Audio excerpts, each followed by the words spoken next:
All right, everybody, cheers the camera. Clink. Yeah. Cheers. Cheers. What's up, Brett? Hey, everybody. So we have a lot of special guests today that we'll be getting around to. So, Oh my gosh. You better So figure out how to let's start mute that going at around. times, Chris. yeah, I know. I do tend to have drop-ins a lot at the dinner parties. Let's start. Let's go to Christina first. Christina, what are you getting when you taste this wine? Pardon. Sorry, I got distracted. Why was the first one you had to ask? We always lead with the new people, so we always lead with the new people. So what are you getting when you taste this wine? A little licorice. A little licorice. Mick and Bridget, what about you? My first thought is I was getting like a smokiness. It reminded me of being by like a campfire or something. Yeah.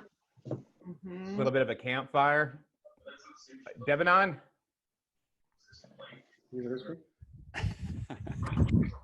And then I was gonna say something like kind of like chocolate and currants. Currants, right? And how about Amelia and then Tom and Sarah? You want to share? Really? We were getting some of the smoke, the toast on the barrels, maybe. Nice. Yeah. Cool. A little bit of sour cherries. And some sour cherry stuff. All right. Good stuff. Hey, Avi, where are you going? Now we're coming to you. He just disappeared off the screen. I'm coming. Okay, we'll come back. So Dominique, we'll come to you. What are you getting on this wine? Switching up my look here. No, oh, she can't talk right now. Stephanie, coming to you.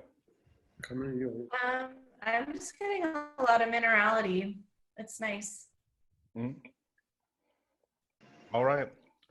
Avi, you all set Sorry, up? I have a very foggy brain here. Yeah, is it your third happy hour as well? No, but everything has exploded in my head. Awesome. Good for you. Yeah, that's all. I'm not functioning very well. Okay. Well, at least you well into it. Is the ice All right. I think Steven's sitting on here right now. So my pleasure to introduce Avi from Absentee Winery. Avi, why don't you tell us a little about this wine? Really good.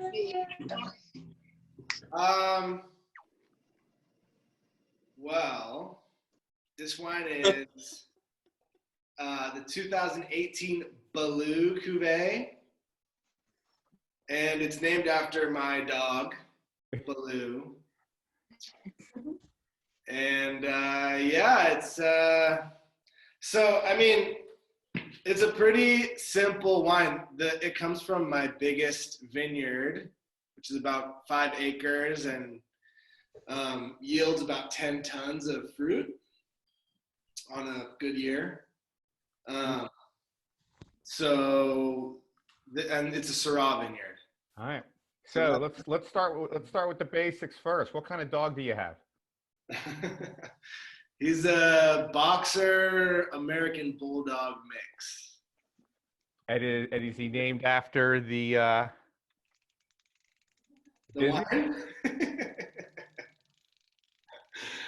It's named after a friend's dog who died when I was in France. And it's a popular dog name there, but everybody here just calls him Blue. Blue, yeah. How long, so everyone be honest, how long did it take you to figure out you had to turn the label to the side to read the Balou? When I learned that the name was Balou, then I figured out that was actually writing. It's a little tough to read. All right. I think it's super label. cool. It takes a little while to figure that out. That's the idea. But Yeah. I still don't know how it's spelled. How is it spelled? B-A. Balou. Okay. Balou. Oh, I keep forgetting I'm on the wrong camera here. So All right. So this is made from syrah. So you're very proud of the fact that your ingredients is grapes only. So tell us a little bit about how Yeah. you make this wine. So for the first part, I don't want to do any sort of harm to people. Sean, you're cracking me up because it just switches to your screen. I'm putting on the whole screen. Putting on everybody. Man. Yeah, man, no chemicals. And for better or for worse, but for better, you know, for I think anybody who's interested in really having a good times life. Yeah, and I also you guys mentioned a bit of oak during the tasting notes. I do make all the grapes in barrels. Mm-hmm. So it should really say ingredients grapes, comma, wood, or, I mean, that would be the most simple, but I don't know how that would fly with the old ABC. Yeah. I mean, I wonder. I think it's a little general. I don't know why grapes just get sort of like passed off. Like, there's no regulation, you know. I've been in my place so long that I'm starting to think of conspiracy theories and Yeah. So the first time I met you at your winery, you were basically, you know, head in a barrel scraping out the inside. Can you tell us a little about what you're doing when you do that? So for the first 4 years, so I've done 4 harvests now as absentee. And for the first 4 years, I would spend the whole summer shaving barrels, which is what you saw, the interior of the barrel gets soaked with whatever liquid you put in there because of the porousness of wood. And when the pores of wood let liquid in, the liquid will actually get into like the fibers of the wood and swell them. And so wine swells itself into barrels. So once you fill a wine once you fill a barrel for the first time, wine penetrates the wood and establishes a fresh fruit or fermentation or wine culture, depending on what stage you introduce the wood to the grapes. Mm-hmm. And I use the barrels that way. This is funny because this is one wine that I don't do barrel fermentation in. Most of my wines are barrel fermented, but this wine sees a lot of cultured oak in the aging process and new oak to develop its own culture, because I always press before the fermentation's finished, because if you make red wine, you have to do it on the skins for a while. But I always let the fermentation finish just as wine so that I can control the amount of oxygen that's being introduced to the wine and inhibit, after it's done, gassing off CO2, which is a byproduct of that fermentation, all the way till the end. Even now, a lot of these barrels have bubblers on them and they're still gassing off CO2 from bacterial stuff. Yeah. And this is so you've been doing this for 4 years now, because I remember your first vintage. Do you mind if I tell that story? Yeah. Yeah. So the first time I met Avi was also about the same time I first met Dan as well. Was at a Califermentation event that I think was your first vintage. You only made a couple barrels or a barrel, and you kind of brought in. I tell the story sometimes that he smuggled the wine in his pant leg, but he insists that he brought it in a backpack, and was just pouring wine to people in the corner without having his own actual booth set up there. Good memory, man. Yeah, and I was like, that's when I met him, and I was like, this guy's hustling. This is his first vintage. This is how he needs to get his name out here, and that's somebody that I want to know. So that's the one thing that kind of like drew me to his hustle. So, and the wine was fantastic too. So I used to joke, I normally don't drink wine out of some dude's pants, but this was pretty good wine. So Yeah, man. it was time to continue hanging out. I met a lot of good people in those days, and I really appreciate you seeing that, like the effort. That it's not my forte. It's not my comfort zone to sneak into an event and get people's ear who don't respond to emails, but you know, gotta fucking get in people's ears, I guess. That's why Travis was a big like milestone for me. He was literally, outside of Point Reyes, the first one who like didn't put me through any of the shit where I needed to like be all, hey, can we like taste? And they'd be like, oh, I'm busy till Friday. Oh, okay, we'll taste, we'll call you. It's like, Yeah, so that's a good segue. So we have a second guest here today, which is Travis. And so Travis is the distributor for Avi. And what you see a lot of times in this industry is some people just want to make wine, and they just want to have a good time and make wine and practice their craft. If that includes like going into barrels all summer long and scraping out barrels so it's ready for the next vintage. So you need to have a distributor. So that's what Travis does. So I want to introduce Travis, and so Travis, give a little background because he wears many hats and does a lot of different things in the industry. So Travis, why don't you introduce yourself and tell a little bit about what you do? You're on mute. There you go. You're good. Okay. You're unmuted. Okay, Go ahead. Hey, I'm Travis. So I've done a ton of different things. I've been working in wine since I was 21, which now I'm 27. So it's not been like a ton of time, but it's been enough time. I worked at a couple different places throughout the Bay Area. And then I moved to France and worked in France for a long time. I kind of reside between the two, between Paris and here. I have an apartment in Paris and I live with my family over here. And now I'm obviously stuck here and I can't go back to France, even though I've got an apartment there because of the restrictions. But yeah, I was managing Ruby Wine. I don't know if you guys know it. That's where I met Chris, of course.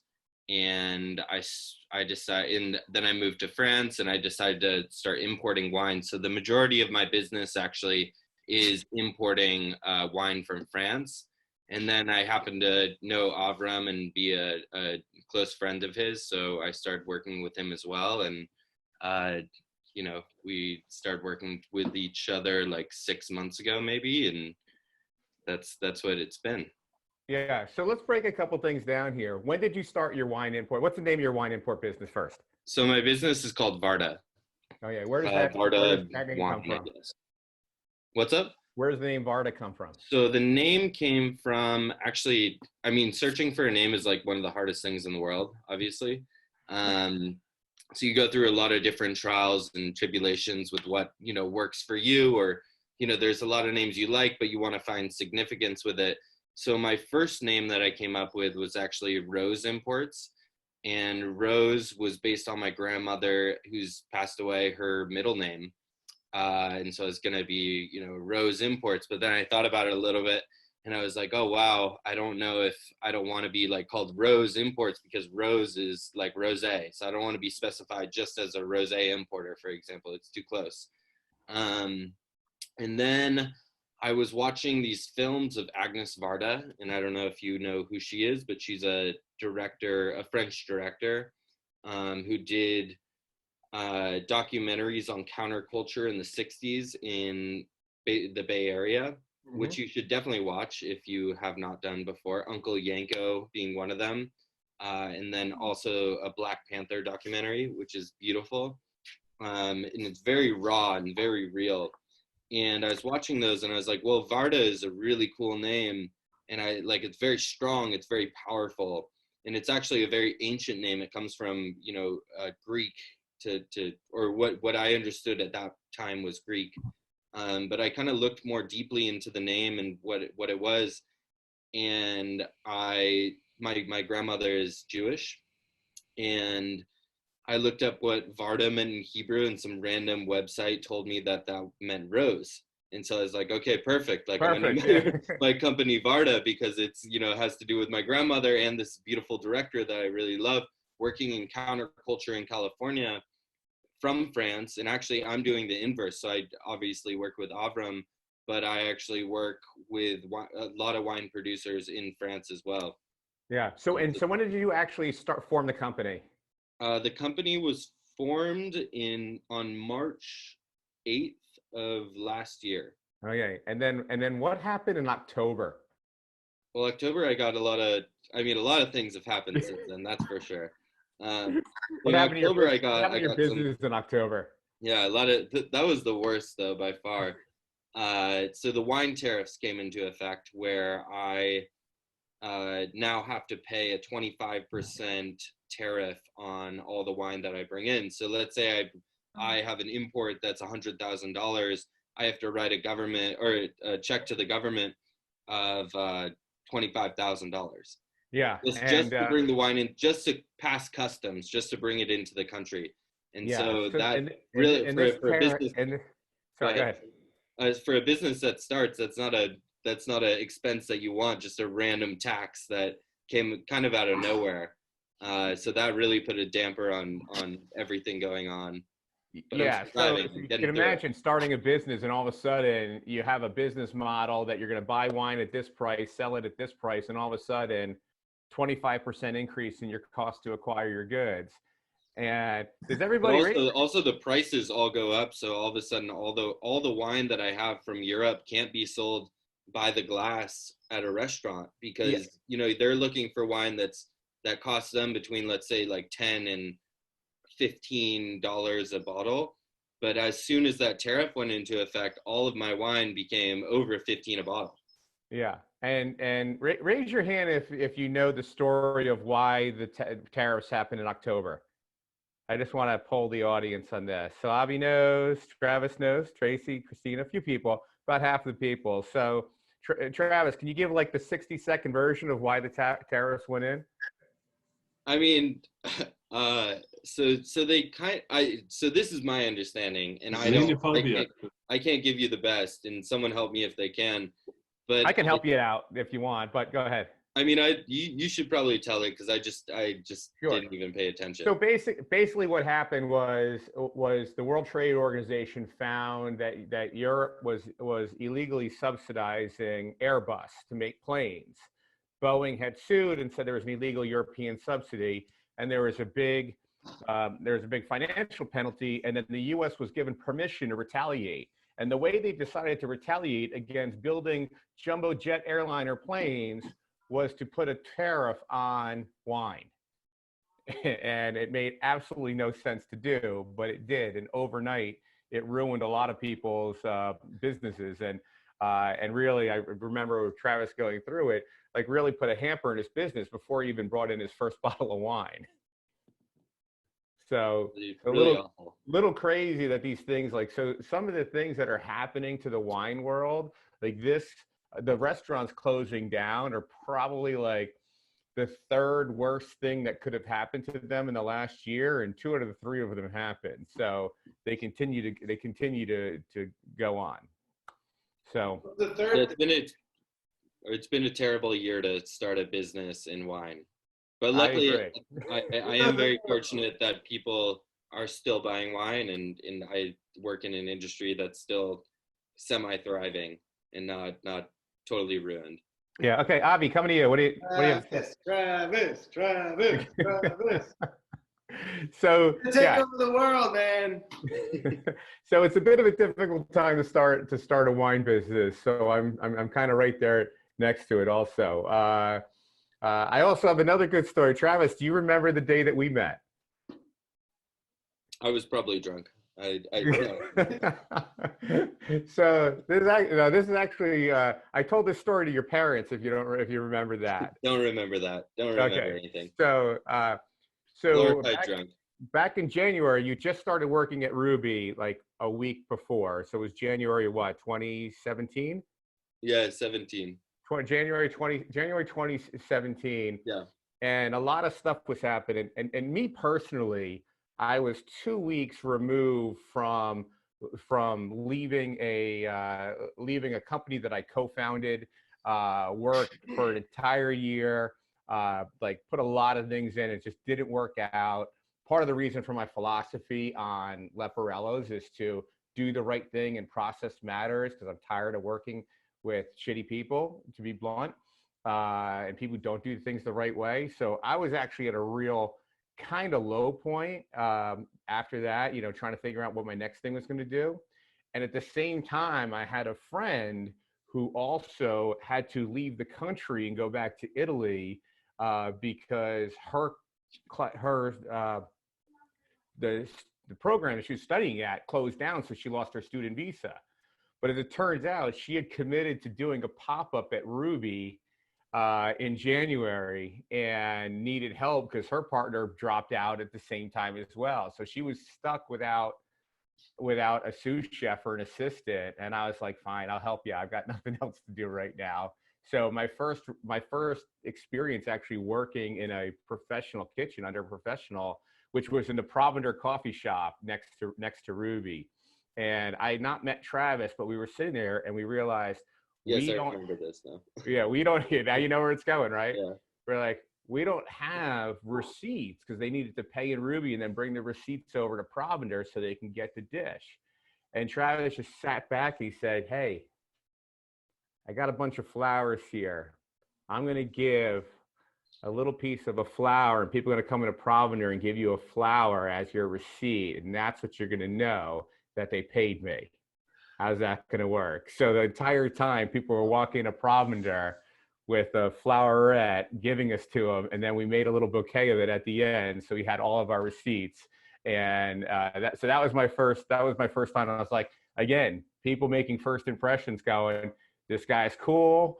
He solves problems. He may have been, well, we all drank a little bit that night, but it was a great time, and it was actually one of the first. It was the first actual, like, I think, food-related pop-up that was done at Ruby, and now they're ubiquitous. That was one of the influences that Travis had on that organization and the late-night parties and everything. So he definitely left his stamp on that natural wine culture that he brought from France to San Francisco that's now pervasive. So even though he's only 27 years old, Travis has had a tremendous influence on the natural wine culture of the Bay Area, and I don't think that's an understatement. I just fell in love with you digitally, Travis. You know, who doesn't want a few flowers given to them? That's, you know. Okay, so does anyone have any questions for Travis or Avi? Come on. Come on. Go to Travis. He wants them. No. I'll give you a flower. Okay, so this is a bit of so the reason why I wanted both of them to come is obviously, you know, Travis brings in a lot of great wine, so I'm hopeful that we'll find ways to have some of his wine, but also wanted to show the connection of, we're trying to show in this club how wine goes from producer to your glass. And for this particular wine, this wine passed through Travis to get to me. And the wholesalers and the distributors are a very important part of the supply chain. Not only just moving the wine, just moving it physically and handling that part of it, but also discovery. Because retailers obviously can't go to Europe and everywhere and meet all of the producers. So part of the job that Travis, or the service that Travis supplies in this industry, is discovery, is going out and meeting the farmers, finding out how they farm, choosing the selection here. And then I have to put a lot of trust in importers and distributors like Travis to say, this wine fits our ethos, fits what we're trying to do, fits what we're trying to do morally, that we know that it's correctly farmed, correctly made and produced and brought over the same way. So that's he's a very important figure in this, and we'll be meeting a few others, and you have met a few others already. He's a good one, man. Hey, Travis, I have a question for you. You said you spent a lot of time in Paris. Do you have a natural wine bar or shop that you would recommend in Paris? Oh yeah, of course. I mean, I've got yeah. My whole life in Paris is literally just going to these places. Yeah. I used to work at a place called Chambre Noire, so like dark room, and that's a really incredible place. It's a lot of young people, a lot of like good energy, really like natural selection. So you'll find like things that are very avant-garde there, and different, and it's got a lot of energy in it. So like oftentimes you'll find yourself like dancing at like 1:30 in the morning with like the owners, and there'll be like a Magnum open that you'll be sharing with them. These are also my best friends who own this place, so I have a bias to it. And yeah, that place is really cool. La Buvette I used to work at as well, which is a lot more casual. It closes at 10 o'clock. And it's just like kind of small, like apéro size bites and really like good solid wines, but nothing that's gonna like really shock you. And it's also open on weekends, at least from 11 in the morning until I got there much later. I was a really bad employee, let's just say that, and I would get there at 1. And that's why I don't work there anymore. And open from 11 until when they close, which is usually like 10 or 11 or 12. Okay, so Amelia has a good question. Email me about if you want more recommendations. I'm happy to give you a ton. Okay, yeah. So gmail.com. What's up? So Amelia, what's your question for Travis? Wine@gmail.com. Get it. Yeah, so how is the wine in Paris, the natural wine scene and the wine different in Paris versus like the US, or I mean, we live in the Bay Area. How is the wine scene different? Wine.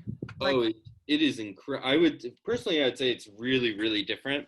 And that's because they come from a culture where drinking wine is way more casual. So, and we come from a culture where we're discovering wine. It's something, we're trying to learn about every day here. And that's the reason we do these like Zoom meetings and, try to get more in touch with everyone. It's because we want to learn more. We want to digest more. But there, it's so ingrained in their culture that drinking wine for them is not, it's not like a special thing. It's just like a thing that they do. And so like and I don't mean this in a bad way, obviously, but like the nerdiness and the geekiness of like getting into wine is not as prevalent there, because people just want to drink a glass of wine, if you understand what I'm saying. Like they just want to like go to a bar and have a nice bottle. East Coast. What does that mean? What does that mean, Brian? I don't know what that. It means that we just want to drink a good glass of wine. I mean, all we really want to do is drink a nice glass of wine, have a nice conversation, hopefully have sex. That's it. Like that's all anyone wants. Like what's that's it. So that's what I'd say the difference is. Yeah. And in California, I feel like people are more intrigued and more interested and really want to get like really deep into it. And understand and learn, and that's also American culture as well. Is like we want to really understand things. Yeah. Sorry, one more quick question. Go ahead, Amelia. How would I know that there's a natural wine in Paris? Or like we went to Bordeaux and never once did we even think, is this wine natural or not? And obviously now we're becoming more aware, but even the wine we're drinking tonight, I studied the label. I would never know, except it says it's just grapes, but I know you have to like go seek this, but is there a way in France that you can identify wine as being natural versus not? So there was just a label that was passed very recently that they're going to start putting on bottles, kind of like organic, that says natural, but that happened like literally this month. So So now that is going to be a thing eventually. But with that being said, before there was no, if you don't understand it, if you don't know the culture all too well, that there's probably no way to really to know, unless you go to a place that you know has these bottles of wine. And oftentimes in Paris, most of like the Michelin star restaurants, the really good restaurants, have these style of bottles. And now there's actually an app that you can use, and I recommend it to everyone because I have traveled in France extensively, and I still use this app to find places to eat or bottle shops or whatever. It's called Raisin, and it gives you like a map of where to go and what to do or whatever. But technically, no. There's no way to know. If you look at a bottle, there's zero way to know if it is natural or not natural. Yeah, so it's really interesting because that's something that Sean from Les Lunes said the other day, is that this is the only product in America we consume where the ingredients are not on the label. And you would be shocked to know, particularly if you're vegetarian, or raise your hand if you're vegetarian or vegan. There's a bunch of, okay. What about spirits? Well, spirits are usually distilled, but I'll say specifically when it comes to wine, you would be shocked to know how much wine is made with egg whites. And yeah, I'm watching the vegetarians look at each other, go, "What? What's that?" Yeah, there is a shockingly amount of wine that's made with egg whites to fine and aggregate the particles to clarify it and stop process. It's really shocking to others. Other ingredients that's used in wine that doesn't have to be declared. Fish bladders do the same function. There's a bunch of things. So I'm not trying to make anyone sick. I'm seeing some of the faces on the ground, but this is part of the problem of, is it natural or not natural? The important thing is what most people really want is just tell us exactly how the wine is made. Tell us exactly what ingredients are in the wine and let us decide. Because a lot of the argument against the ingredients is saying, well, there's only trace amounts and you'll never notice it, and that. But what people overlook is that it's about the process. I don't care that there's trace amounts of fish bladders or egg whites in the thing. I just want to know that they were in there at all, and then let me make my decision on whether or not I want to consume it. And right now, we can't do that. So what we have to rely on is relationships and trust. I have to rely on a relationship with Avi, knowing where he gets his grapes from, and a relationship with Travis, knowing that he knows Avi as well and can do that, and the farmers and the people that he works with in France. That's why natural wine is catching on. It's not so much about the wine as much it is about the environment and the farming and the agriculture and the process and the transparency about it. That's really what it comes down to. It just also happens to be great tasting wine and has different benefits to you. Well, also natural wine doesn't necessarily mean that you didn't use any, I don't know, I guess I'm misunderstanding, but like it's a different designation than like organic. It's less about asking like, is this vegan, and more about asking like, if you're listening to music, you're like, is this punk rock? Like, I don't know, is it punk rock? Like if you're into punk rock, you kind of know what punk rock is, maybe. I don't know.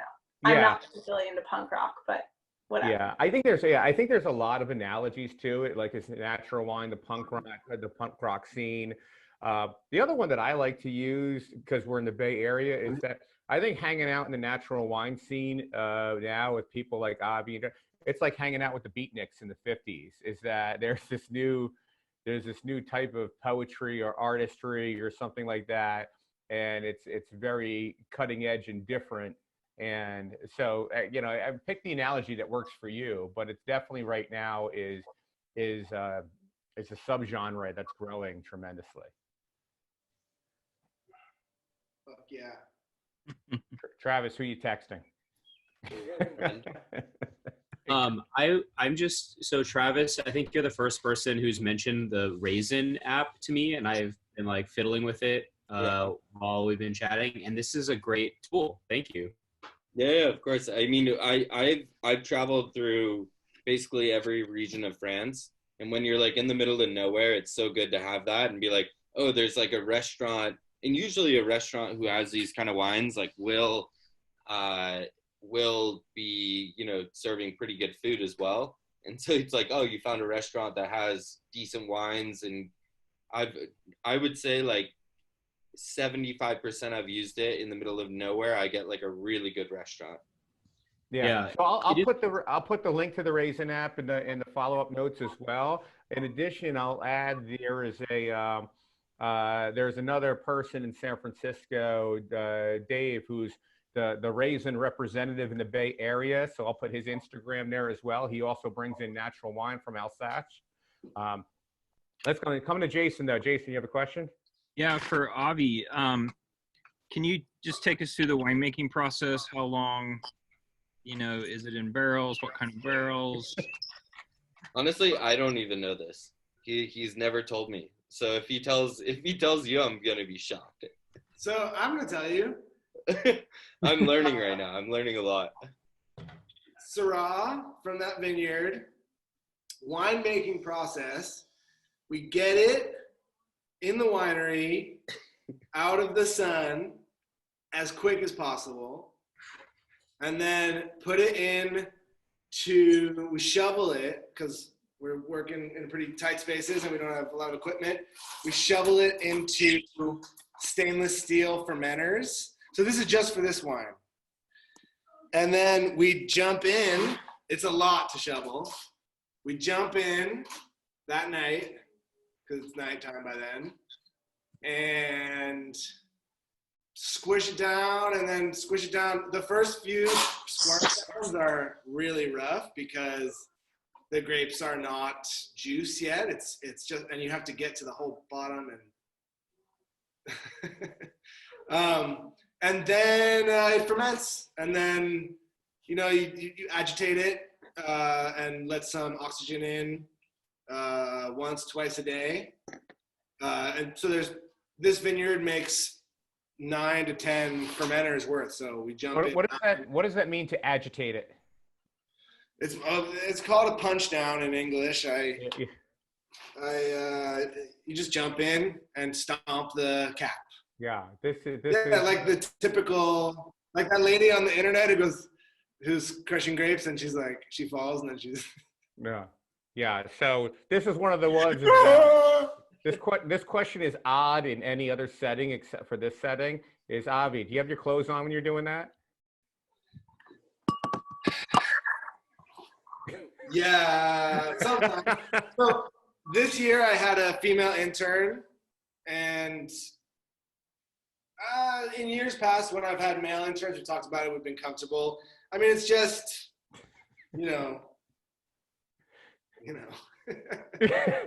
So the reason why I asked that question is that it's not uncommon. Like people talk about biodynamic.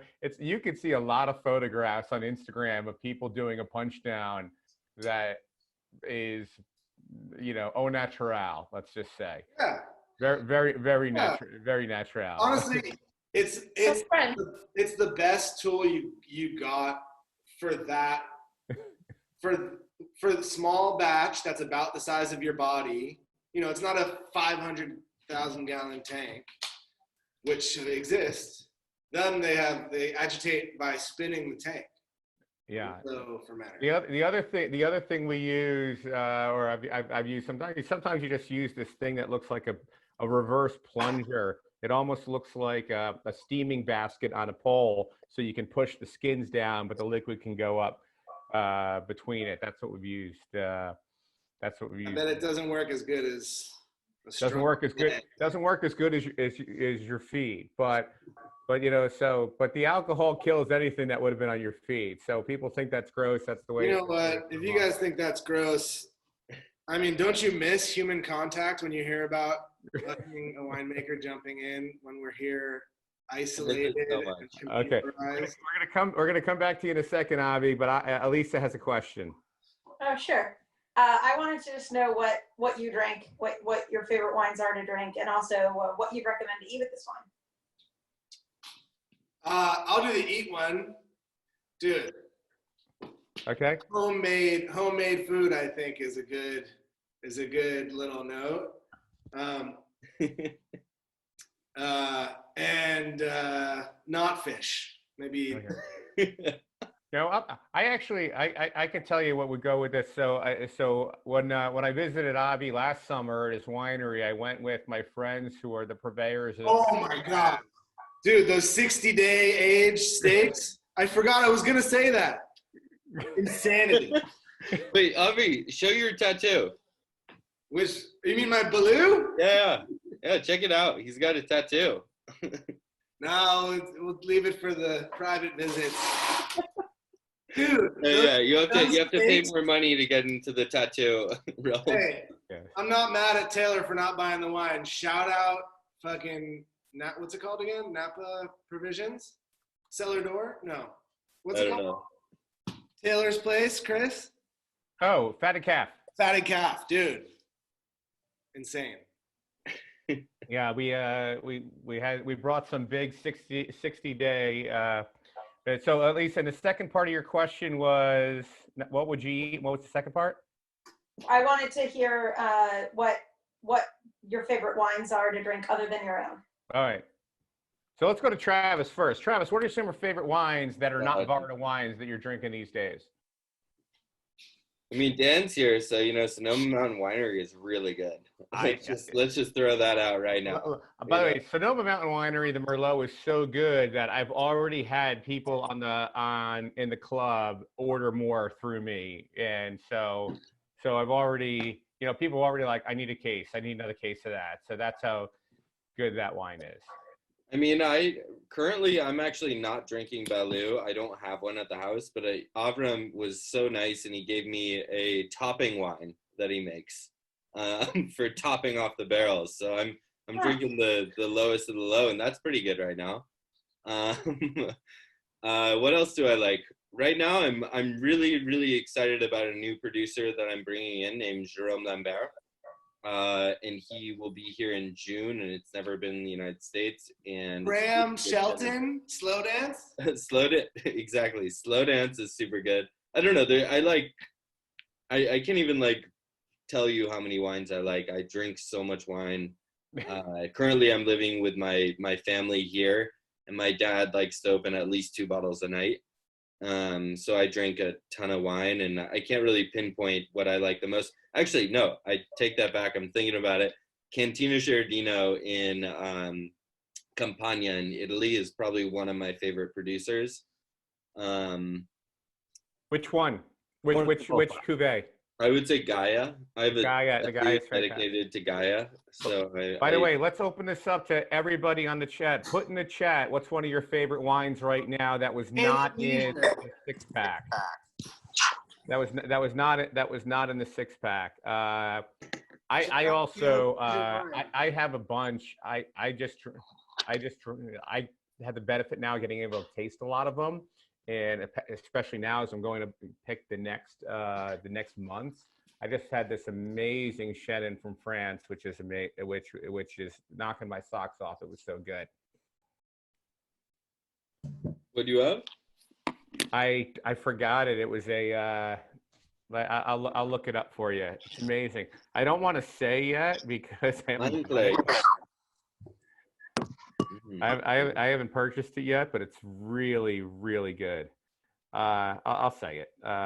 Let me bring it up. What is Deerfield? Can someone explain Deerfield to me? Deerfield in Kenwood? Well, Chris, I don't know if it's natural enough to meet these standards, but I do know they don't use histamines and animal products and a lot of things, and they age it so long that the sulfates disappear or become really low. So they do not release their wines until it reaches a certain level. But that's all I know. And one of the reasons I know about them is because my mom likes to drink organic wine. So they call it clean wine. It's called clean wine. Yeah, I remember looking at it. It's one of those. Avram, how do you feel about clean wine? I need to go check it out. So the wine. Oh, there you. Oh, choose your side. Dark side, light side. What is? There's Deerfield for you. Yeah, but nice. I mean, I'm sold already. This looks great. I'm into it. I'm into it. That's all I gotta say. Dan, what are you doing? Like, this is Oh, cool. he shared a screen, so I just thought share it. So some people can share this. So the one that I just drank is a Domaine, and this is probably better for Travis because I am terrible when it comes to pronouncing French words. Domaine des Hots. Travis? Again? Yeah, I'll type it in. I'll type it in because it's really. Oh, you're talking about Jérôme Guichard. Yes. That's easier. Domaine de Sauvignon? It's in it. Can you see the chat, Travis? Oh, no, that's, yeah. Domaine de O? Nicolas Grosbois and Philippe Mesnier. Yeah. How's my? Benio. Domaine de O? Benio. It is. The Chenin is fantastic. It's amazing. That's the wine that the guy from Vineyard Gate imports, no? No. Ooh, shout out Vineyard Gate. Vineyard Gate. Yeah. No. Well, Vineyard's a retailer. They don't import. No, but he imports a few wines. So okay. So we got Sinsky. We've got Laser Ferradori from Melissa Menklang. How do you? Oh, what's that? Meinklang. They're like Meinklang. a very well-known producer in Austria. They were actually about to do a really cool festival that got canceled. I don't know if anyone else was following them. Oh yeah. So and the gotta go. Oh, sorry. Sorry. Go ahead. Finish it, Lisa. Foradori is Elisabetta Foradori, who is like one of the. Clearly, I'm like very into the women of wine because I'm like the Alice Firing person from the other day, in case anyone forgot. But Elisabetta Foradori is one of like the big sort of founding mothers of natural wine out of Italy, and I actually went to her vineyard when I was there last year. It was awesome. And Lezer, a chilled red, which is like probably my favorite type of wine to drink.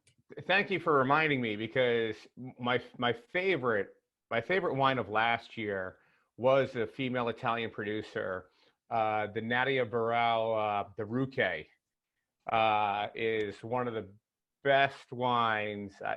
Ruque is a very rare grape. She's known as the queen of Ruque. It's a phenomenal wine, and she's also a badass. So that's a great wine as well. Awesome. I think there's a lot of fantastic female winemakers in Italy maybe you should try a little Julie Broslin. Julie Broslin, imported by Varda Wines. You know? I have a lot of Carolina Gatti. I have a lot of Gatti still. So there's some really good ones. Okay, let me just see. Did I get? What is the? So are there any more questions? There's a lot of activity in the chat. If I missed a question, raise your hand and just shout it out. I put a link to an article about Foradori from the New York Times from like 2011. She grows Teraldigo, which is a native grape, and she was one of the first people to sort of move away from growing noble grapes. Yeah. Anyway, it's a really cool article if any of you want to geek out about it. Cool. Do you want to write an article on me? Are you a New York Times contributor? Because I do. No, I just read that article. I'm not that cool. I work for Google, so I'm a tech weird like dork. I don't. Alice Fearing reference. I thought you were. Yeah. And no, what I'm just a nerd. Firing. The Sonoma pizza party that could include like the Anca Valley and other people who also don't have tasting rooms or places that can visit. You know, I think we're gonna have a Leporella's launch party that will include a lot of the producers and stuff like that. So at least you'll be able to get to meet anybody. Hopefully it works out for their timing. Depending on when we can do a gathering, the interesting thing about timing for wine growers is you have to have it before harvest, because once harvest starts, you're not going to see anyone for 3 months. So hopefully we'll have time in late July before harvest starts to have a little get together to have some of these wine producers come hang out, maybe taste some of their other wines, and really support the community in California that's growing in natural wine. So that would be that would be pretty fantastic. I've only couldn't. So Avi, any parting thoughts? I miss fucking life as it is supposed to be. this is rough. And I hope everyone can have strength and a little bit of fucking survival. Hey, Great stuff. Travis. I just wanted to ask Avram about his new rosé pet nat, Huck, and how good that is. Huck is hitting the shelves. Yeah, and in how many cases are going to be in California? We're gonna get enough for a very limited, real. What do you call it? Get out there and limited time only. You'll have enough to pour. You'll have enough to pour at the Leporello's launch party. No, I don't think that's enough. I don't think there's enough. Pizza party. Yeah. So, all right. So what we're gonna do? So we're just gonna have a cheers close up. But obviously, we usually hang late and people chat and kind of hang out afterwards. But I asked you all to join for an hour. We ran a little over, but I had some technical problems in the beginning. So can we toast? Can we toast something? Yeah, go ahead. We need to get beyond, Gary Vaynerchuk was a hero of mine coming up. I don't know if any of you guys know Gary Vaynerchuk. Yeah. Yes, we talked about him the other day on one of the prior shows. And it's sort of like, I don't know, it started this social media wave of understanding wine, and I just want to cheers to Gary Vaynerchuk because it seems like he really formed the next generation of this shit. So to Gary. To Gary. It's on YouTube. Well, to Gary, I guess. To Gary. Cheers. Are you sure you didn't put any of that pot stuff in this wine? I know they're infusing it. There's no guarantees. Oh, there we go. I'm feeling kind of high right now, so I was wondering. That's exactly how you should feel. That is being high on life, Amelia. That's high on life. And maybe a little high on pot. Yeah. All right, take yourselves off mute. Let's just give Avi and Travis a round of applause. Thank you. I feel really honored. Thank you very much.